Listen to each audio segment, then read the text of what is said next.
बिस्मिल्लाहिर्रहमानिर्रहीम। अस्सलाम वालेकुम स्टूडेंट्स। इस वीडियो में हम डिस्कस करेंगे कि सीएम पंजाब लैपटॉप स्कीम में हमने किस तरह अप्लाई करना है। तो ये वीडियो ग्रेजुएट कॉलेज के स्टूडेंट के लिए है। सबसे पहले हम विज़िट करेंगे सीएम लैपटॉप HED.punjab.gov.pk। तो ये लिंक है जिस पे हमने अप्लाई करना है, और इसमें मैं ये भी बता दूंगा कि कौन से स्टूडेंट्स अप्लाई कर सकते हैं और अप्लाई करने के लिए कौन कौन से डॉक्यूमेंट्स रिक्वायर्ड है। तो देखें, जो फर्स्ट सेमेस्टर या सेकंड सेमेस्टर जिन्होंने 2025 में ये एडमिशन लिया है वो स्टूडेंट्स जिनके 65% मार्क्स हैं, इंटरमीडिएट में 65% मार्क्स हूँ, ये 780 बनते हैं आउट ऑफ 1200। या जिनके पहले यानी 2023 में जिन्होंने पास किया हो तो एडमिशन अब लिया हो, उनके 1100 में से होंगे। तो वो 1100 में से अगर किसी बच्चे के मार्क्स हैं तो वो 715, यानी इंटरमीडिएट में 65% मार्क्स होने चाहिए। तो फिर क्या है कि आप फेज़ 2 के लिए एलिजिबल हैं। लास्ट डेट 15 फेब है। तो यहाँ पे देखेंगे जो ज़रूरी डॉक्यूमेंट्स हैं वो आप पहले अरेंज कर लें। आपके पास एक पासपोर्ट साइज़ पिक्चर होनी चाहिए, इसका इमेज बना के रख लें। 200 KB से कम होना चाहिए। CNSE की फ्रंट साइड बैक साइड दोनों की इमेजेस बना के रख लें। अगर CNSE नहीं है तो फिर बे फॉर्म की पिक्चर लगेगी। मोबाइल में जीमेल अकाउंट होता है, एक गूगल अकाउंट या कोई और ईमेल है जो आपके मोबाइल में वर्किंग है, वो आपके पास होना चाहिए। उस पर OTP कोड आएगा वेरिफिकेशन के लिए। मोबाइल नंबर होना चाहिए। OTP ईमेल पे आता है, मोबाइल नंबर पे नहीं आता, तो ईमेल आपने करेक्ट देना है यहाँ पे। यहाँ पे फादर का CNSE भी होना चाहिए, वो नंबर भी यूज़ होता है अप्लाई करते वक्त। मैट्रिक का रिज़ल्ट कार्ड, इसकी पिक्चर भी बना लें साथ। 200 KB से कम होनी चाहिए। इस तरह इंटर रिज़ल्ट कार्ड की कापी भी पिक्चर इसकी बना लें। यहाँ पे एक एफिडेविट होता है, इसका सैंपल वेबसाइट पे दिया हुआ है, तो ये आपने स्टाम्प पेपर पे बनवाना होता है। और यहाँ इस पे आपने अपने सिग्नेचर भी करने होते हैं, और एक विटनेस के भी सिग्नेचर करवाने होते हैं। तो ये आप एफिडेविट, सबसे पहले काम यही करें कि आप एफिडेविट बनवा के रख लें, और फिर ये आप अप्लाई वाला प्रोसीजर स्टार्ट करें। डोमिसाइल होना चाहिए आपका, आपके पास डोमिसाइल पंजाब का खासकर होना चाहिए। यहाँ पे फिर कॉलेज रोल नंबर स्टूडेंट्स को पता होता है। यहाँ पे कॉलेज रोल नंबर आपके पास हो।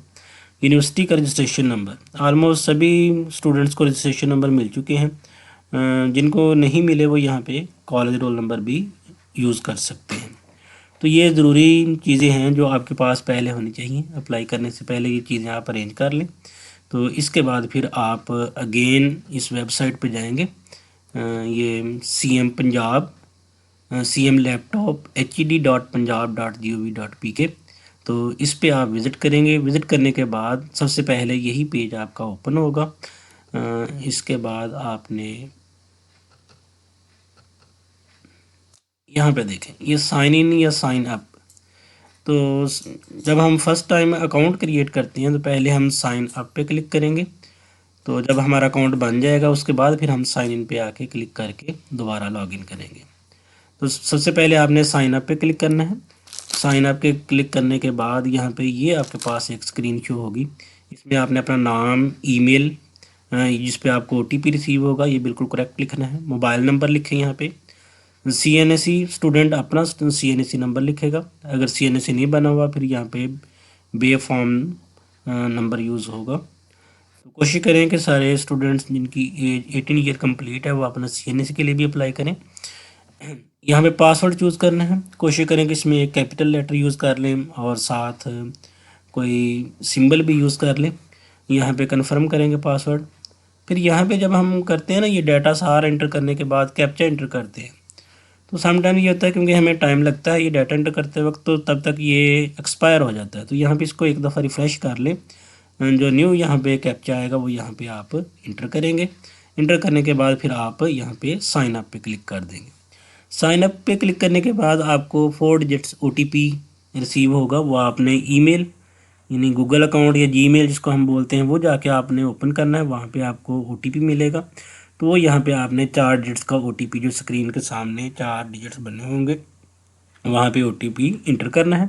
OTP इंटर करने के बाद आपका वो आगे यानी मैसेज शो होगा कि आपका अकाउंट क्या है वो सक्सेसफुली क्रिएट हो गया। तो जब आप लैपटॉप पे या मोबाइल पे कर रहे होते हैं, जब ओटीपी लगाते हैं तो वो उधर से खुद ही लॉगिन हो जाता है। अदरवाइज़ अगर लॉगिन नहीं होता तो आप क्या करेंगे, यहाँ पे अगेन जो साइन इन का ऑप्शन है, साइन इन का ऑप्शन पे क्लिक करेंगे तो फिर आगे स्क्रीन पे एक जगह पे CNC नंबर लिखा जाएगा और एक जगह पे पासवर्ड और थर्ड पे कैप्चा, और फिर वहाँ से भी आप साइन इन कर सकते हैं। अब साइन इन करने के बाद जो सबसे पहला, ये देखिए इसके ये 5 स्टेप हैं। पहले में आपने पर्सनल डिटेल लिखनी होती है, सेकंड में कॉन्टैक्ट इन्फॉर्मेशन होती है, थर्ड में आपकी एजुकेशनल डिटेल, मैट्रिक और इंटर की एजुकेशन आपने इंटर करनी होती है, और 4 नंबर पे आपने जो पिक्चर मैंने पीछे आपको बताई वो अपलोड करनी होती हैं। और इस तरह 5 नंबर पे जाके आपने एफिडेविट भी अपलोड करना होता है और यहाँ से अपने एप्लीकेशन भी रिव्यू करनी होती है। तो ये देखें, ये फर्स्ट पेज है, उसका हाफ हिस्सा मैं यहाँ पे शो कर रहा हूँ। यहाँ पे आप अपना नेम जब आप अकाउंट क्रिएट करते हैं पहले भी लिखा जाता है, उसको अगर आपने कुछ एडिट करना हो तो यहाँ पे लिख सकते हैं। यहाँ पे CNS नंबर ये फिक्स होगा क्योंकि जिस पे आपने अकाउंट क्रिएट करना ये यहाँ पे वही लिखा रहेगा। यहाँ पे फादर नेम, फिर फादर का CNS लिखेंगे यहाँ पे। यहाँ से आप अपना जेंडर सेलेक्ट करेंगे। फिर इसके बाद यहाँ से आपने डेट ऑफ बर्थ जो यहाँ पे कैलेंडर शो होगा ना उससे आपने सेलेक्ट करनी है, मंथ और ईयर्स चेंज करके। तो यानी खुद लिखने की कोशिश नहीं करनी, वो गलत हो जाएगा, कैलेंडर से चूज़ करनी है। यहाँ पे रिलीजन सेलेक्ट करेंगे। होम फ़ोन अगर है आप तो दर्ज कर दें, अदरवाइज़ ये खाली भी छोड़ सकते हैं। मोबाइल नंबर यहाँ पे मस्ट है, जो पहले आपने दिया होगा वही यहाँ पे आ जाएगा। यहाँ पे जब आप इस पर क्लिक करेंगे तो इसमें डिस्ट्रिक्ट शो होंगे, जिस डिस्ट्रिक्ट का आपका डोमिसाइल है वो आप यहाँ से सिलेक्ट करेंगे।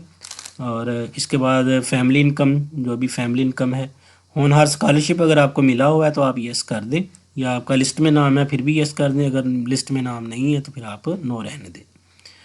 यहाँ पे फिर इज़ योर फादर अलाइव, और इस तरह डिसेबिलिटी है अगर तो कोई है तो आप यस कर दें, अदरवाइज़ नो पे क्लिक करें। यहाँ पे अब आपने पिक्चर अपलोड करनी है। पिक्चर जो आपकी पासपोर्ट साइज़ पिक्चर है उसको आप इमेज मैंने बोला पहले बना के रखे होंगे, कोशिश करें कि व्हाट्सएप के कैमरा से बनाएं, उसमें जो केबीज़ हैं वो कम होते हैं। अगर वो आपके पास फिर भी साइज़ ज़्यादा है तो यहाँ पे ना इसके साथ ही एक सॉफ्टवेयर ओपन हो जाता है, ये यहाँ पे नीचे ऑप्शन है कंप्रेस करने का, तो यहाँ से आप पिक्चर कंप्रेस कर सकते हैं। तो ये फर्स्ट स्टेप के जो बॉटम पे पेज है यहाँ पे आपने ये इंस्टीट्यूशन डिटेल लिखनी होती है।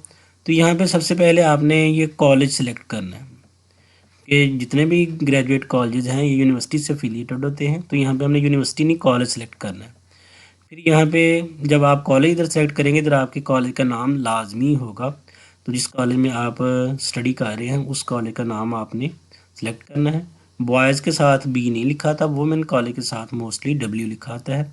तो अगर आप को एजुकेशन वाले कॉलेज में हैं तो आपने ध्यान से ये कॉलेज सेलेक्ट करना है अपना जो भी होगा। यहाँ पे डिसिप्लिन ऑलमोस्ट सभी नाम हैं। कंप्यूटर साइंस, अब कंप्यूटर साइंस से जैसे मिलते जुलते भी हैं कुछ, तो वो भी ऐड किए हुए हैं, वो कुछ यूनिवर्सिटीज़ के लिए भी हैं।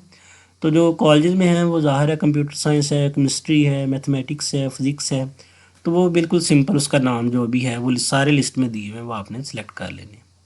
फिर इसमें डिग्री में एक ही ऑप्शन होता है BS का, ये आपने सेलेक्ट कर लेना है। डेट ऑफ एडमिशन, ये सितंबर या अक्टूबर में एडमिशन हुए तो ये आपने सेलेक्ट कर लेना है। तो अगर आपका ये कंप्यूटर साइंस है यहाँ पे BS कंप्यूटर साइंस आ जाएगा, यहाँ पे मैथमेटिक्स हुआ तो यहाँ पे BS मैथमेटिक्स आ जाएगा। इस तरह यहाँ पे सेमेस्टर सेलेक्ट करना है। इसमें 2 ऑप्शन है, या फर्स्ट सेमेस्टर या सेकंड, यानी अभी आप जिस सेमेस्टर में इनरोल्ड हैं तो आपने वो सिलेक्ट करना है। मोस्टली स्टूडेंट फर्स्ट सेमेस्टर में है तो यहाँ पे फर्स्ट सेमेस्टर क्लिक होगा। यहाँ पे आपने अपने कॉलेज का रोल नंबर लिखना है, सिर्फ जो आपका कॉलेज का रोल नंबर, यूनिवर्सिटी का रोल नंबर नहीं, यहाँ पे सिर्फ कॉलेज का रोल नंबर लिखें। और यहाँ पे यूनिवर्सिटी का रजिस्ट्रेशन नंबर, मोस्टली स्टूडेंट को रजिस्ट्रेशन नंबर मिल चुके हैं, अगर किसी को नहीं मिला होगा तो वो यहाँ पे भी कॉलेज रोल नंबर इंटर कर सकता है। तो अब यहाँ पे ये सारा डाटा एंटर करने के बाद आप सेव एंड नेक्स्ट पे क्लिक करेंगे तो ये थोड़ा सा लोडिंग होने के बाद आगे एक मैसेज आएगा, यानी डाटा सेव्ड। जब डाटा सेव्ड हो जाएगा फिर आपने उसको ओके करना है, फिर आप नेक्स्ट जाएंगे। अब यहाँ पे देखेंगे जब हम कॉलेज सेलेक्ट करते हैं ना तो ये आगे इस तरह के ऑप्शन आते हैं, जो मैं अभी बात कर रहा था, college, university, medical, dental college, nursing, तो हम कॉलेज पे सिलेक्ट करेंगे। इस तरह यहाँ पे जब आपने ये अपना कॉलेज सेलेक्ट करना ना तो इसमें से भी ये देखें आपके कॉलेज के नेम शो हो रहे होंगे। जैसे ये मैंने अपने कॉलेज का नाम सेलेक्ट किया तो गवर्नमेंट अब नेक्स्ट आपने आपके जो CNSE की बैक साइड पे लिखा होगा या बेब फॉर्म के ऊपर आपका एड्रेस लिखा हुआ है, ये जहाँ पे आप रह रहे हैं करंट एड्रेस जो भी है वो आपने यहाँ पे लिखना है। तो पहले प्रोविंस आप सेलेक्ट करेंगे, फिर आप डिस्ट्रिक्ट सेलेक्ट करेंगे, फिर आप अपने सिटी का नाम या विलेज का नाम लिख देंगे। तो यहाँ पे कंप्लीट एड्रेस यानी विलेज का नाम, फिर आगे तहसील और फिर डिस्ट्रिक्ट। तो अगर तो आपका परमानेंट सेम है तो यहाँ पे आप सेम क्लिक कर दें, अगर परमानेंट एड्रेस कोई डिफरेंट है तो वो आपने फिर यहाँ पे टाइप करना है। तो यहाँ पे अगेन सेव एंड नेक्स्ट करेंगे। तो अब आपकी क्या आ गई, ये क्वालिफिकेशन यानी जो एजुकेशन है आपकी मैट्रिक और इंटर, उनका डाटा यहाँ पे इंटर होगा। तो पहला सेकेंडरी स्कूल सर्टिफिकेट है, मैट्रिक, इसके बाद इंटर इंस्टीट्यूशन नेम, ये रिज़ल्ट कार्ड के ऊपर लिखा होता है, वो बाद दफ़ा लार्ज होता है तो आप उसको यानी शॉर्ट में भी लिख सकते हैं। जैसे हायर सेकेंडरी स्कूल हो या हाई स्कूल हो तो उसको हम HS शॉर्ट फॉर्म में लिख लेते हैं। यहाँ पे आपने आपका बोर्ड सेलेक्ट करना है। बोर्ड सेलेक्ट करने के बाद बोर्ड का रोल नंबर लिखें, किस ईयर में आपने पास किया मैट्रिक वो आप लिखें, एनुअल था या सप्ली था वो सिलेक्ट करें, आपका प्रोग्राम साइंस था या आर्ट्स था वो सिलेक्ट करें, यहाँ पे टोटल मार्क्स और फिर सेम यहाँ पे ऑब्टेन मार्क्स। इस तरह यहाँ पे इंटर है, फिर यहाँ पे आप FA लिखेंगे, FSC लिखेंगे या ICS, pre medical, pre engineering, इस तरह करके भी आप लिख सकते हैं। और यहाँ पे आपने अगेन वही इंस्टीट्यूशन नेम, बोर्ड और board roll number, year 2025 mostly होगा, कुछ का लास्ट ईयर भी होगा लेकिन एडमिशन अब लिया होगा वो 2024 कर लेंगे। सेशन एनुअल सप्ली जिसमें भी आपने अपीयर हुए थे last time, discipline again, total marks और ऑब्टेन मार्क्स। तो ऑब्टेन मार्क्स यहाँ पे आपके 65% होने चाहिए, इंटर में 65% होने चाहिए, मैट्रिक का इसमें यानी ये कंपलसरी नहीं है। अगेन आप सेव एंड नेक्स्ट पे क्लिक करेंगे तो ये डाटा सेव होने के बाद फिर आपने नेक्स्ट करना है। अब यहाँ पे देखें वही जो पिक्चर हमने अपलोड करनी है यहाँ पे CNSE front side back side. अब अगर आपके पास CNSE अभी नहीं बना हुआ यानी आपकी एज 18 ईयर कंप्लीट नहीं हुई, CNSE नहीं बना हुआ, तो यहाँ पे आप बे फॉर्म यहाँ पे भी और यहाँ पे भी, ज़ाहिर है उसकी एक ही साइड बनी होती है तो दोनों जगह पे आप सेम पिक्चर अपलोड कर देंगे। यहाँ पे कुछ बच्चे करते हैं कि जो करेक्टर सर्टिफिकेट होता है वो अपलोड कर देते हैं, ये मैट्रिक SSC सर्टिफिकेट की जगह या मैट्रिक की जगह। तो ये क्या करना है, अपने रिज़ल्ट कार्ड अपलोड करना है यहाँ पे ना, मैट्रिक और इंटर का रिज़ल्ट कार्ड, यहाँ पे मैट्रिक का और यहाँ पे इंटर का रिज़ल्ट कार्ड अपलोड करना है। इसके बाद यहाँ पे आप डोमिसाइल की पिक्चर अपलोड करेंगे। तो ये देखें मैं यहाँ पे बता रहा हूँ, ये जैसे आया ना प्लीज़ क्लिक हेयर, तो यहाँ पे अगर कोई पिक्चर का साइज़ 200 KB से ज़ायद होगा तो यहाँ पे रेड सा आ जाएगा, साथ ही आपको वार्निंग मैसेज कि ये पिक्चर का साइज़ ज़्यादा है तो इसको कम करें। तो यहाँ से आपने क्लिक करके तो उसको कम कर लेना है। जब आप अपलोड करेंगे यहाँ पे ग्रीन सा मैसेज भी आएगा यानी सक्सेसफुली अपलोडेड। उसके बाद आपने नया में इमेज अपलोड करना है। तो 5 पिक्चर यहाँ पे ये वाली हैं। इसके बाद छठी पिक्चर यानी जो आपका एफिडेविट था जो आपने स्टाम्प पेपर पे बनवाया हुआ है वो यहाँ पे आप अपलोड करेंगे। अपलोड करने के बाद यहाँ पे ये क्लिक करेंगे I agree and confirm all the above. ये टिक करने के बाद अब सबमिट पे अभी ना जाएं, पहले क्या करें आप रिव्यू एप्लीकेशन करें। जब आप रिव्यू पे क्लिक करेंगे ना ये डाउनलोड हो जाएगी। डाउनलोड होने के बाद वो आपको एक पूरा आपका फॉर्म जो होगा वो 2 पेजेस पे शो होता है। अगर आपने प्रिंट लेना है प्रिंट ले लें, अदरवाइज़ आप क्या करें उसको सारे को पढ़ें। उसमें आपके कॉलेज का नाम ठीक होना चाहिए, आपका रोल नंबर ठीक होना चाहिए, आपका CNSE ठीक होना चाहिए, मैट्रिक इंटर के मार्क्स ठीक होने चाहिए।